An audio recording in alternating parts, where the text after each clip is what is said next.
So the system today is a little slow. From morning, the lot of updates that I saw on the software.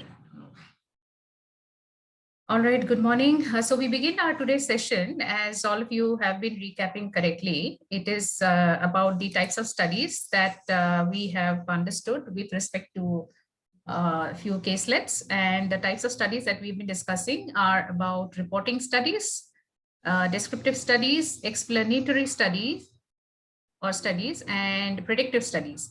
So we have discussed in the previous class two caselets pertaining to developing an understanding about the type of studies in research that are available. So classic toys was one example in which we looked at a certain scenario, and we understood that the scenario explained in classic toys is about a reporting study wherein you're collecting information for certain corporate acquisition.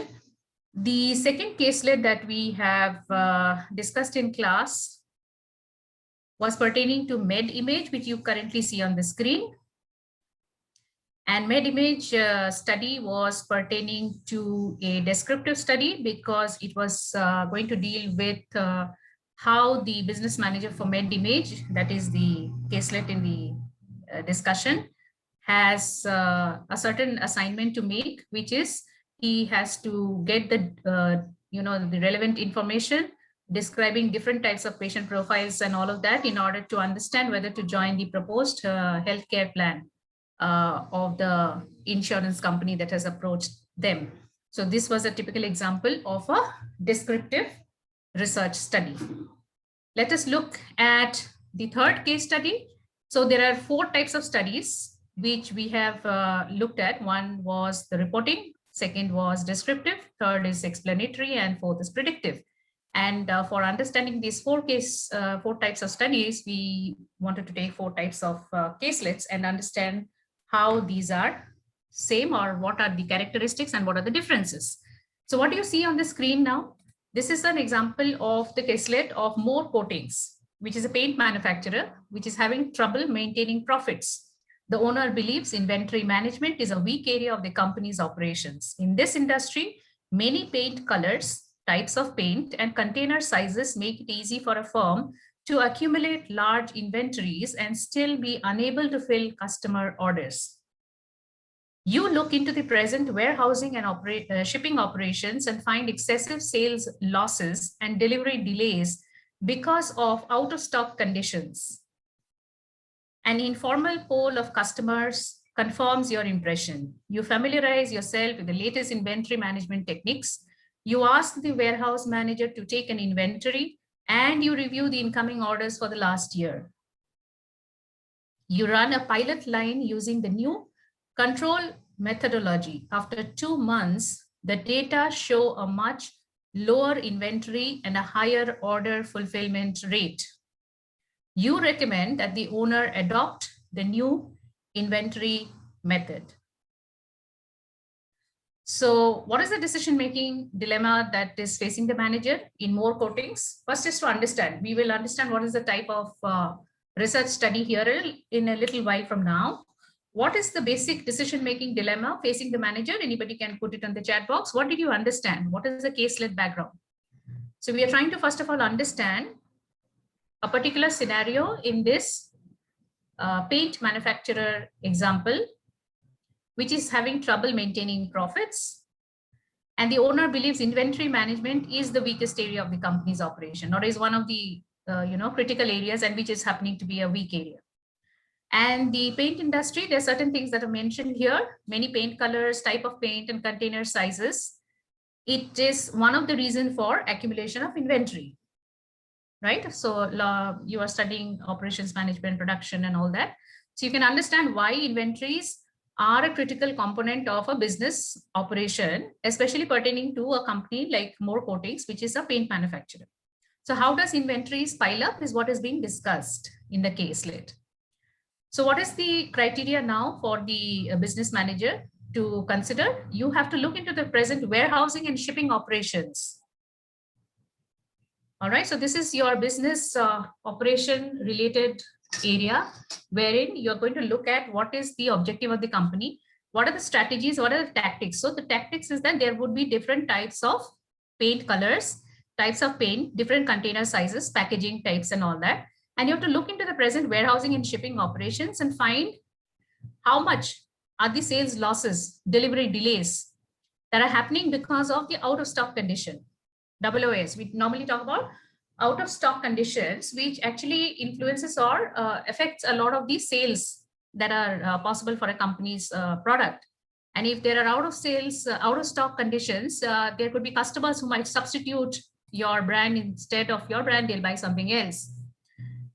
Yeah, so Anusha says, yes, the purpose of the business manager in this case, the purpose of his mission is to find out why inventory management was not a successful event or what is happening exactly. So Anusha, so what is the manager supposed to be doing? The caselet is there on the screen. So informally, a poll of customers has been taken by the manager, and it has been proved that yes, there are sales losses and delivery delays because of the out of stock condition. So what happens is order is placed, and perhaps because of stocks not being available, so they get delayed and stuff like that is happening. So the business manager in this case is familiarizing himself or herself with the latest inventory management techniques. You have to take on the role play. You have to assume that you are the person in more coatings. So you familiarize yourself with the latest inventory management techniques. Why are you doing that? Because you want to understand how things operate. So you ask the warehouse manager to take an inventory and you review the incoming orders for the last year. You run a pilot line using the new control methodology. So something is being tried out, a pilot testing is happening. And after 2 months, the data show a much lower inventory and higher order fulfillment rate. So are you successful? Have you been successful in this case if you're talking about the role play scenario? So having understood the new methodology that has been tried out in your company, certain things have happened, certain things which are running fine now. So after running the new control methodology, what does the case let's say? After 2 months, the data show a much lower inventory and higher order fulfillment rate. Now, my question to all of you is this a good scenario? So did yes. Yes. Yes. So did your research work out? Did your business plan work out now in terms of putting in a new inventory management methodology? Was it working out, student? One of your students said yes. Yes. So you run this thing and you recommend that the owner adopt the new inventory method. So what is the decision-making dilemma and what must the researcher accomplish? So if we take it to the next slide. So what do you think is the purpose of the study? To find out if certain inventory management technique is working or not. Has it worked out as per the way in which you have conducted the research? Did it work out? It has worked out, right? So what kind of a study is this? What kind of a study is this? More coatings? What kind of a study is this? Explanatory. Okay, because we've discussed stuff about how you're trying to explain different variables, how you're trying to find out different inventory management techniques, and what was happening relating to your out of stock scenarios and how it was affecting delivery, TATs, turnaround times, extent of sales losses. And with a new control methodology, you have tried to find out data pertaining to the fact that did it help in fulfillment of the order rate in a faster manner than before. So yes, you're describing certain things, but you're also explaining which of the variables are impacting. So definitely it must have been something to do with the warehouse management techniques and how much it is affecting the order fulfillment rates with your customers. So here it is just not describing a scenario, unlike in the previous 2 case studies, wherein, for example, Classic Toys was reporting something, MedImage was describing a certain scenario. In this case, certain variables have been taken and they have been studied, they have been experimented with, pilot studies done in order to find out which influences whom. So this typically is an example of, as you rightly have pointed out, an explanatory kind of a study, wherein you try to find out which factors are influencing another set of factors. All right. So the researcher has to find out which are the critical factors which influences the business performance metrics of this particular organization. All right. Any questions so far? Then we can proceed into the 4th case study. So the 4th case study pertains to this college scenario dealing with the alumni management situation. So this is about York College. So you assume that you're working for the Alumni Association. What's an alumni? Who's an alumni? Can you put it in the chat box? Students, who are alumni? Okay, are you aware of Alumni Association in different schools, colleges, universities? Okay, so while you put your answers in the chat box, please let me know whether or what is that you understand about alumni, because the current caselet talks about that. So your college Alumni Association, you're assuming that you are working for the Alumni Association, and the association is eager to develop closer ties with its aging alumni to provide strong stimuli to encourage increased donations and to induce older non-traditional students to return to supplement enrollment. The president's office is considering starting a retirement community geared towards university alumni. The study consists of 4 parts. So there are 4 parts of the case study. These reference materials have been sent to all of you through the LMS prior to this class. So you know that there are 4 phases of the case pertaining to your college. So phase 1, a report on the number of alumni who are in the appropriate age bracket, because you're talking about finding out from the retirement community. So phase 1 of the study should be a report on the number of alumni who are in the appropriate age bracket, the rate of new entries per year, and the actuarial statistics for the group. Okay, so what is this phase 1 of the study? Phase 1 of the study pertains to developing a report on the number of alumni in the appropriate age bracket, the rate of entries per year, and the actuarial statistics for the group. So while you think about this, let me go back to the answers which have come in. Yes, alumni happens to be former student, pass out students from colleges, very good. Not reading out the names, all of you can see the names in the chat box of your students who are participating, excellent. Who once studied in that institutions, very good. Former students of an institution are an alumni, very good, Sahana. So now let's come to the next thing. So phase 1 of the study talks about certain things and also about the actuarial statistics for the group. Now, what is this actuarial statistics? So if you are working, so what is the role play you're assuming? That you are part of the Alumni Association for your college and you have certain agenda to accomplish, which is to develop closer ties with your passed out alumni, that is your older alumni who have passed out, long before. And you try to find out certain things, which is to involve them in the process of gaining admissions and making sure that there are donations coming in. So that's how, alumni associations function in the foreign countries and also in our country as well, in the several such institutions where alumni come back to contribute to their alma mater. The phase 2 of the study, the next step in the study is to describe the social and economic characteristics of the target alumni group. You review gift statistics, analyze job titles, and assess home location and values. In addition, you review files from the last 5 years to see how alumni responded when they were asked about their income bracket. You are able to describe the alumni group for your director when you finish.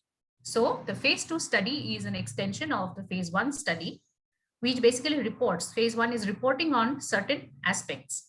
Phase 2 describes some aspect of the alumni. The descriptive part of the study is in phase 2, describing the cohort of your retirement or the older alumni group. Let's see what is the phase 3 of the study. The phase 3 of the study is to explain the characteristics of alumni who would be interested in a university-related retirement community.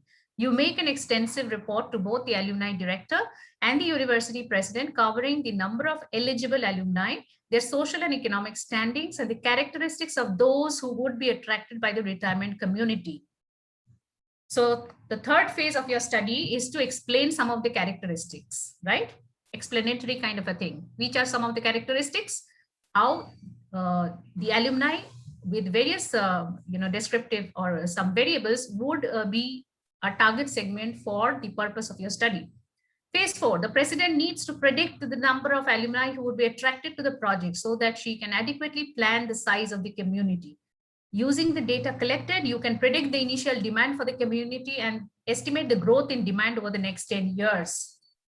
So what is the decision-making dilemma facing the manager? What is it? So what have you seen in this York College case? There's a background of the college given. It is pertaining to a work in the Alumni Association, and the purpose of this study is to encourage more alumni enrollment or ensure that your older alumni is part of the retirement community for a certain purpose. So what they're planning is to start a retirement community for the University Alumni Association. There are 4 phases of the study. First phase is reporting. Second phase is describing certain characteristic of the target segment whom you intend to target from the York College Alumni Association. The third phase of the study is an explanatory aspect about what you think would make people interested in joining this. And the fourth phase of the study. Now, what is the fourth phase? What type of a study is this? If you see the fourth phase, after having gone through the first, second, and third phase of the study, if you are the person, what is the fourth phase primarily going to be? Predictive type of. Sorry, Prasad? Sorry, who's this? Omkar, ma'am. Omkar, yes. What is it? Fourth phase of the study? Predictive type, ma'am. It is what? Sorry, I missed your answer. I am not able predictive type. Predictive, yes, predictive. What is predictive? What is predictive here? You're trying to predict something. Yes, ma'am. Predict the number of alumni who are attracted to the project. Yes. So before that, you would have already described and you would have explained what is going to influence them, motivate them to join the York College Alumni Association. And the fourth phase of the project is, as you rightly have pointed out, is a predictive study, which is going to predict the number of alumni who would be attracted. So it's like developing that potential of how many people are likely to join, what would be the size, and then you should be able to understand what would be the growth in demand over the next 10 years. So what you see is the example of a predictive study. So in this last caselet, we have seen how a particular project encompasses different types of studies. So it is not that you do in research only one type of a study, either reporting or describing or explaining or predicting. So you could have research studies which actually encompasses both, all the 4 types. Now, why did we understand this through the caselets? The reason we understood it through caselets is to give you a flavor or give you an idea about when you are going to pursue a study. First of all, it is to understand what is the purpose of the decision maker to collect this information. And second thing for the researcher is to understand how does the researcher contribute to the information requirement that is going to be provided to the decision maker in order to ensure that his decision making needs are fulfilled. All right. So with respect to this, we will proceed. If there's any question, you can please kindly put it on the chat box. So in line with the first unit of your syllabus, which is to discuss the different types of studies and the nature of the research and the research process, we go into the next phase of research, which is to understand the ethics part of research. So we would like to understand what issues are covered in research ethics, and how you need to ensure that while research is being conducted to get information, there should be no harm being done to any of the stakeholders of the research project. It could be the sponsor, the researcher himself or herself, the target respondents, all of these people. Now, what you need to understand is there are ethical codes of conduct from different associations. If you're an organization who conducts research, you will have your own code of ethics. When you do research, there are certain ethics that you need to mandatorily follow. There will be code of ethics that is also being followed by different organizations. So now we would like to revisit the research process. So what you see on the screen is the research process and the ethical issues parallelly being put forth. So what you see on the left-hand side of the screen is a research process, which, if you all remember, is what we would go into in details later. But the research process is a set of steps. First, that you understand what are the preceding and the subsequent steps and what needs to be fulfilled before research can progress from step to step. So if you see the first step on the top, it is about clarifying the research question, understanding the research problem, the management dilemma and all of that, and research questioning. So in here, what can happen is if research is being done by the organization themselves, or it is being done in collaboration with an outside research firm, then there has to be certain aspects of confidentiality that needs to be maintained by the sponsor who is going to initiate or start the research process. So if you're a research organization dealing with your client company, confidentiality needs to be maintained. Here, if you remember and recall, I was talking about the project I did with Health and Glow. So there would be, when you have corporate sponsors or you have a sponsoring client for whom you are conducting research, that company who sponsors your research is your sponsor. For them, when you collect information, obviously proprietary information must not be revealed to the public. There should be competitive related information which your sponsor would not like you to reveal to the public. Also, the sponsor may also not want you to disclose what kind of research is being conducted, because obviously business research has implications on competitive and business outcomes. So the first step of the research process, which is to clarify the research question, sponsors non-disclosure is to be maintained. Do not disclose the details of your sponsor and what else is being studied about the sponsor. So that confidence. The next step, when you develop the proposal, what you see on the screen here on the right side is a sponsor's right to quality research. They have to be ensured that the research that is going to be done is of the right quality. It should have value from the research, the endeavor, and it should be something which is definitely more than the cost that is being incurred, and it gives the right kind of information. Sponsors' right of purpose and the non-disclosure must be maintained at all steps. Researchers' right to absence of sponsor coercion. Of course, while the sponsor has the right of not disclosing details and the researcher must follow that, the researcher himself or herself also is not subject to coercion or force from the conduct research or to reveal something which is not ethically right, or to conduct research in a manner in which it is not ethically done. So even the researcher himself or herself also has certain rights. Researcher's right to absence of sponsor deception. Researcher must not encourage sponsor deceptions, that is, should not encourage the sponsor to go undercover and in the garb of doing research, actually find out things from customers or prospects. So many a times, many companies, what they indulge is in the guise of conducting research, they actually go and generate leads. They try to sell products. So that must not be the case. If you're really finding information through research, restrict yourself to that. And as a researcher, you have a right to discuss with your sponsor to not engage in such kind of subterfuge or any kind of unethical means to collect information, saying something to the respondent, but actually the intention is something else. All right. The next step in the research process would be the research design. In the research design, the participant must not be deceived. So in the research design, what would happen is you would be discussing things about how you're going to collect the data. Data can be collected in different ways. And the respondent who's going to give the data, the participant who's going to participate in your research process, it could be focus groups, depth interviews, collecting data from primary data collection methods like surveys, observation, experiments. So participant deception must not happen. Sponsors' right to quality research remains. Definitely, the researcher has the utmost duty to ensure that the research design must be planned in such a way that the sponsor of the research, the sponsoring body, the organization, should be getting the right quality of research.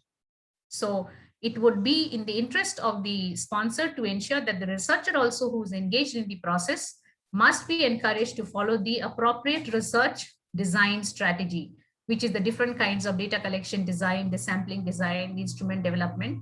And the researcher also bears the absolute responsibility to ensure that adopt the right kind of research design in order to provide the information that is actually required by the sponsor in the research question that has been the trigger for the research. So participants' right of informed consent. So when you are conducting research and that is being planned at the research design stage, you must understand that participants must be given adequate information and they should have the right to give you the permission to provide information that is required by you, the researcher, and they have the right of informed consent. They should be informed of what they are going to be involved in, what is the data that is required, and do they consent to that. That consent taking must be done by the participant. That is, they must give you the consent to respond to your information collection methods or questions, and the researcher has to take that before they can proceed. Of course, participants' right of informed consent will differ with age groups. So if it is children, the parents have to give the approval. So when you conduct research where the target participants are children, minors below the age of 18, one needs to ensure that the informed consent is coming from the parents. So, and if it is adults, then of course, due information disclosure must be done so that people understand for what purpose you're giving it. And the researcher also must disclose for what purpose the information is going to be used and shall not be a breach of privacy. Sponsors' right to quality research, participants' right to privacy.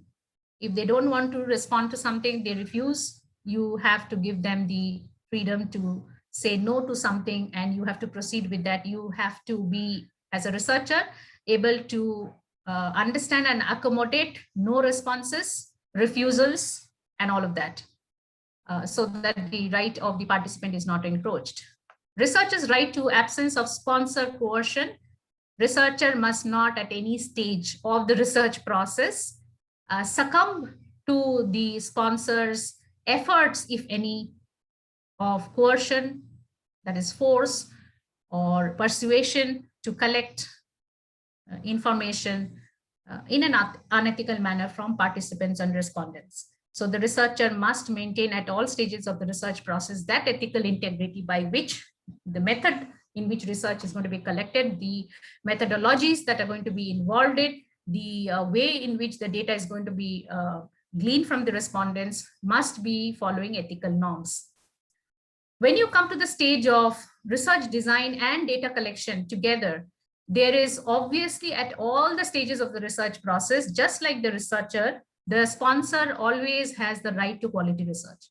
So a researcher bears on himself or herself the professional commitment to ensure that the research is being done with due diligence in order to give the right quality of research inputs to the sponsoring organization. When you come to the data collection and preparation stage, the participants' right to privacy must be ensured because you're collecting data. Do not force respondents or participants to participate if they are not willing. Do not ask questions which are of sensitive nature if they do not wish to be answered. Do not ask or force people to do certain things, promising something else. So there should not be any kind of deception that should be engaged by the researcher or in the process of collecting information.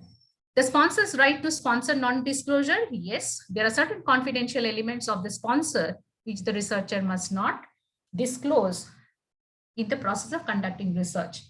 So there are certain things which perhaps you are collecting information which will be used for your sponsoring company, for their competitive moves, for launching new products, for doing certain new things, for improving their business process. There must not be any disclosure about certain critical aspects of the researcher's engagement criteria with the sponsor. Researcher's right to safety. Researcher also has the right to ensure that his or her safety is not compromised in the process of data collection. So going to different places, the different instruments being used, the different type of target segments to be approached should be such that it doesn't pose any kind of risk to the or threat to the researcher in the process of doing the research. When you come to data analysis and interpretation and reporting, these are two very, very critical part of the research. The researcher's rights, the sponsor's rights also remain. The sponsor's right to findings and non-disclosure. Whatever data researcher has collected must be revealed to the sponsor as it is. The researcher must not engage in any kind of, data, what should I say, not disclosing certain data, fudging the data, or tweaking the data in some way. So the sponsor has the full right to the findings out of the research. And of course, the sponsor also has the right that this kind of findings of the research must not also be disclosed without their consent. So normally before any kind of research is conducted with a sponsor, there would be some non-disclosure agreement, NDA is being signed to ensure that proprietary information or any such thing should not be disclosed during the process of conduct of the research. And that has to be done with the researchers organization, not with the researchers. So it's like a minimum of a bilateral agreement that is signed before the commencement of the research process. So sponsors' right to findings, non-disclosure, participants' right to confidentiality while disclosing or analyzing the data or interpreting the data. If respondents or participants have been assured by the researcher of maintaining their confidentiality, researcher must continue to ensure that the research respondents or participants, their confidentiality or privacy or identity is not revealed at any stage, or critical data pertaining to respondents are not given out for commercial purposes. It should not be that you collect people's phone numbers and then give it out and the people start making telemarketing calls to them, or they start sending messages, or they start using email IDs and start sending messages for promoting products and all of that, or using people's demographic data and trying to find out details. So, data privacy norms and all that, there are a lot of issues about all of these pertaining to things like Facebook. I think most of you are aware, or you can Google up the latest news pertaining to the data privacy violations that have occurred with companies like Facebook, Google. At a certain time, it was also there with LinkedIn, but they have controlled it majorly with Facebook and all. So there have been issues about people's data being collected and that being misused. So research reporting, the last of the rights of the research process would be the researcher's right to absence of sponsor coercion. So at any stage from the beginning to end, what do you notice? That sponsors have the right, researchers also have their rights, the participants also have their rights. And none of the rights must be breached while conducting research. Now, when we see all of these and we say that these are the do good norms, things which should be done, which must not be breached. The good practices must prevail. And even after doing things in a good manner, you still can conduct good research. There have been instances in which such things have been breached. And one such great case study happens to be that of Procter & Gamble and Unilever. So Procter & Gamble and Unilever, I'm sure you are aware of these two great companies. So there is a case study on Procter & Gamble, wherein it had admitted to competitive intelligence gathering, wherein their research organization, they had contracted a third party to conduct research, gathered some data, and they took certain documents from the trash cans of Unilever's office. And they wanted to understand. The purpose was for the hair care business. So, these two companies, they compete very heavily in the international markets for consumer products. So hair cares, so we have their different brands and all of that. So I have a case study of that, which I will be sharing with all of you subsequent to this class, which you can read and we can discuss in the next class. So there's a case study about Procter & Gamble and Unilever's competitive intelligence gathering, which led to the fact that this unethical means of gathering data by Procter & Gamble executives through their research organization people from the trash receptacles of Unilever led to the fact that there was a little bit of a tussle in which both parties understood that it is not the right method of collecting data. So while collecting data from published sources from the public domain is acceptable, if you remember classic toys, you collect information about others from the public domain. So much of information is there that one does not really need to go and indulge in some unethical means. Now, there was an out-of-court settlement of this case, reportedly to the extent of about $10 million because of the kind of damages which Unilever felt it had been inflicted with because of the the actions of Procter & Gamble.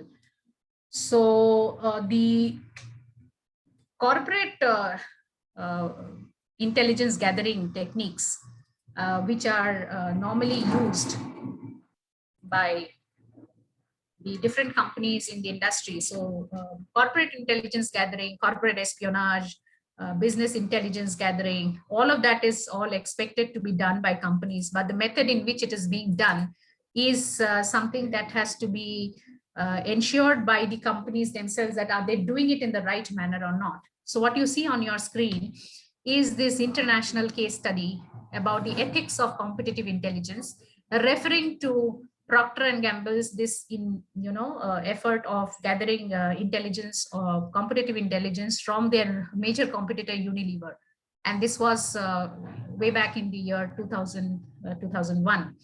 So this entire case study is what I will be sending across to you. So you will see how and what happened. And although the method of collecting the data was not, did not infringe on any of US rules and regulation, but Procter and Gamble's own code of conduct or ethics was something that the internal the management of P&G felt that they were breaching that code of conduct themselves, and they felt that it is right on their part to reveal what they had done wrong. Certain people were, of course, fired in the process, but it revealed to what extent people really indulge in order to get information from their competitors. So there are some examples of such competitive intelligence gathering given in the same case.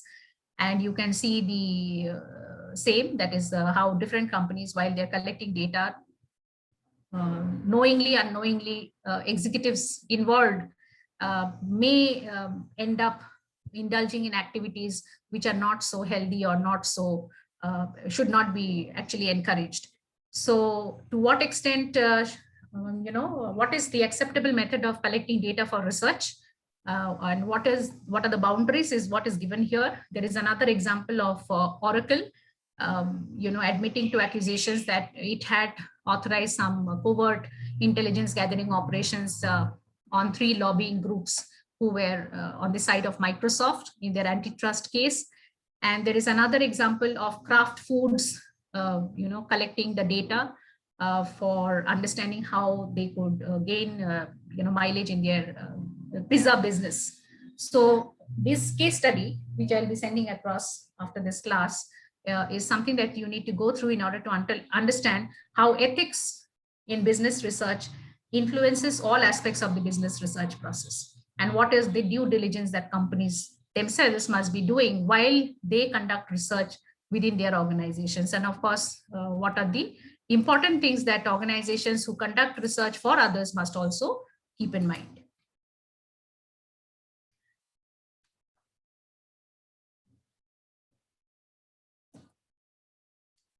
So these are some of the typical ethical violations that happened. So with respect to the case that, or the cases that I just talked about, confidentiality breaking, violating disclosure, misrepresenting, deceiving, avoiding legal liability, enhancing your invoices, all of that. There are ethical codes of conduct in organizations and of different management organizations also. You can have a look at that.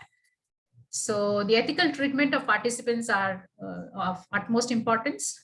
And as I have been discussing with respect to the research process, all of these remain. Don't do harms, explain the benefits of the study, participants' rights and protections, and obtain informed consent. And if you look at all of these while you're reading the case of P&G and Unilever, you will see that so many of these things were breached, because of which actually Procter & Gamble on their own took this initiative of ensuring that whatever harm was done or whatever unethical practice was done must not be accepted and continued, and they must do due diligence and clean up the process itself. And so do many companies.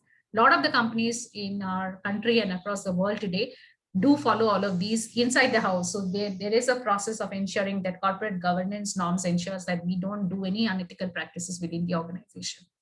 So informed consent would mean all of this, which is ensure that you introduce yourself as a researcher, understand and make them understand the survey topic, describe all of these, ensure who's the sponsor of the research. Although you might not detail everything, but make them understand for what purpose you're collecting the data. People should voluntarily participate, and you must have a process of ensuring that non-response is acceptable, and you must get the permission of participants and respondents before you begin the study.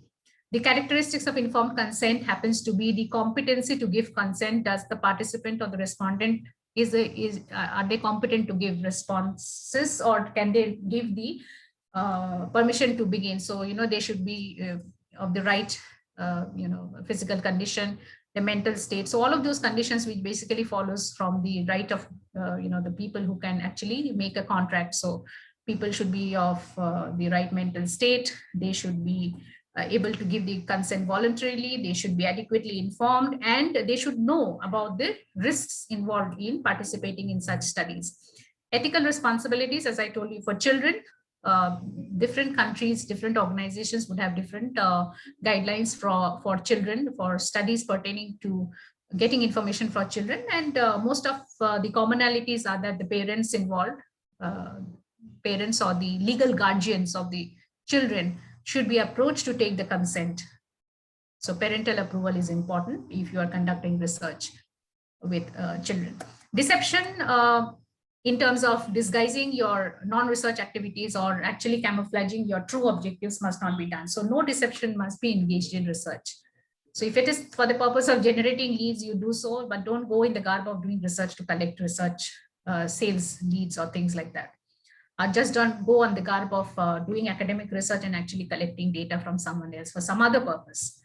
So many of the deception could be because of the purpose that you are not comfortable telling the real purpose of the study. You think that people will get biased and will not give you the response, or the reason also could be that you don't want to tell from which company you are coming to do the research. Your sponsor's identity you don't want to reveal. So all of these things must be discussed with your sponsor, or if you are doing the research from the organization itself, you must understand how you can do that. For example, in the Procter & Gamble case, while the case was going on, there were reports from Unilever saying that many a times, in fact, a lot of these people, executives from Procter & Gamble, have posed as students coming for doing research in order to collect their data. They have posed as executives coming for jobs, or they were being interviewed.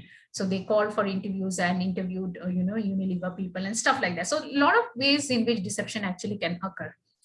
Finally, you need to debrief your participants and respondents. So you explain that what the study was all about. So you give them a briefing before and after the end of the study. Towards the end, you also describe what it was done for. Describe what purpose your data is going to be used, or what is the purpose of your study, the hypothesis, goal, all of that. If required, stay in touch with those people. Many a times your respondents or participants may wish to be given the outcome of your study. So many a times when you respond to a lot of the questionnaires, you will see that they also assure you that the outcome of the study for which you are giving the responses, the outcome or the results of the study shall be shared with you. So you could also do that if it is allowed by the sponsor. So all of these things must be decided beforehand with the sponsor. So sponsor and the researcher, or the organization which is conducting the research, must have all these things decided before they commence the research process. And of course, have a participant confidentiality. So you can get this detail signed in order to ensure that people are confident and comfortable dealing with, and you must have certain amount of written consent, if possible, taken if it is a very, very detailed study. Non-disclosure of data, right to privacy is not breached.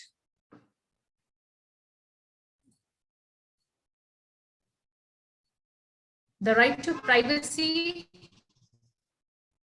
I think the screen is not moving. Is the right to refuse prior permission to interview, and the limitation of the time required. So privacy of the respondents or participants are also there, which they can, that is what we were talking about, give them and accommodate that in the study. You cannot force people. Sponsors confidentiality, you need not disclose everything, but you can definitely disclose some part. What is it that can be disclosed has to be discussed with the sponsor before the study is processed. And of course, the findings. If a sponsor is sponsoring the study of the research, they have full rights to the research data. And as a researcher, you are not expected to reveal the data unless and until given permission by the sponsor. So many a times when we do research with organizations, when they happen to be our sponsors, even if we are doing this data collection or the research for the university or the college or institutions requirement, that is for the academic requirement of getting a degree. Say you are doing a research for getting your for the purpose of your project or dissertation requirement in order to get your MBA degree, there will be certain discussions with the sponsor of your research, which will say that you cannot disclose certain things which you will be collecting as part of your research process. Now, if that happens to be in conflict with what is the academic requirement, that is, you need to submit a minimum research report to the university for the purpose of the academic requirement of getting your degree. If you think that such an arrangement with the company is making sure that they are going to keep most of the data and they will not allow you to reveal the data, publish the data, report the data to the university or the college or institution, then you have to decide whether you should take part in such research or not, because as part of the university requirements, you have to submit a certain research report. So unethical behaviors that you need to avoid are all of these. So like I said, collect data, report it as it is. So no fudging of data, no falsifying data, do not change data interpretations. We always talk about something like, whenever you collect data, ensure that the data is reported as it is. You should not go back and change hypothesis. You should not change data representation. You should not omit data, and you should not make recommendations which are beyond the scope of your data or what is the research pertaining to. Coercion, you should not succumb to coercion. You should not also coerce your respondents and participants as a researcher. So you need to educate people why coercion is not to be allowed and what is the repercussion of that. Effective code of ethics must be such that code of ethics is something that is example what you will see with the case study of Procter & Gamble and Unilever, the classic case of corporate intelligence gathering, wherein you see that it is code of ethics which is internally enforceable, regulate people's behavior within the organizations, and they're meant to protect stakeholders. So what happens is we are coming to the end of our today's session, primarily dealing with the ethics part of the research as part of the research process. So there is no single approach to ethics, and ethical standards is something that is going to be implemented by organizations through their people. And there's a thought, there are two streams of thought, which is one is the deontology and one is ethical relativism. And where deontology, if you see on the screen, advocates that ethical behavior should be directed by duties, regardless of the positive circumstances that might result from behavior that is in contradiction to duty. So if you say do not lie, so even when you know that in certain cases lying might help you to get positive results, should you do that? So not ensuring that you are deceiving people with your corporate promises. The other approach is that of ethical relativism, which says that individuals' sense of morality should drive their manner of behavior. So each person decides for his or herself what is ethical behavior. But then a middle ground has to be struck, because in corporate operations, in business research being done in collaboration with corporates, you need to understand whether you're going to leave it to the organization only, or whether you're going to leave it to the individuals, or whether there should be a middle path. That's why the code of ethics and all of these actually need to be there in organizations, and they are there in organizations primarily to ensure that, like policy decisions, irrespective of people who are in the organizations, there should be a manner in which the corporates move, in which the policy or in which the process of research or process, any business process, moves ahead. So I leave you with this today, that if you were in that case, what would you have done? So what is there in the case is the last question was that what should the the management of P&G do? Finally, we do know what had happened. But going forward, for example, when you step into the shoes of a manager as a leader of different companies, and business research is a process of getting you the data, they're getting you information, how much would you ensure that when you do research, you should not step beyond the ethical boundaries? Or when, for example, why should we talk about even, stepping into your corporate persona? For example, when you have to do your project, say summer internship or a dissertation, you also need to keep in mind all of these aspects what we have discussed today, and ensure that from your on your own, you also do not indulge in any of the researchers' unethical practices. You must ensure that ethical practices are followed. And if you are going to conduct research as part of your summer internship with any corporate, you must also ensure the sponsor's right of quality research and the ethical approaches that need to be followed. And what is the other thing that we are learning today? What we are learning is that you also need to sensitize sponsors or companies for whom you do research, that there are certain things that needs to be done while collecting data for research, and that can be done in a right manner, in a correct manner, and unethical approaches need not be followed. So as a researcher, you don't succumb to coercion, yet you ensure sponsors' confidentiality, you ensure sponsors' right to quality research. And in the process, even if the sponsor is not perhaps too much aware of the ethics of research, as a professional, as a student of MBA, having undergone the business research methods course, you should be in a position to sensitize people, stakeholders of any research project about what are the ethical norms and approaches that each of the stakeholder in a business research project is entitled to.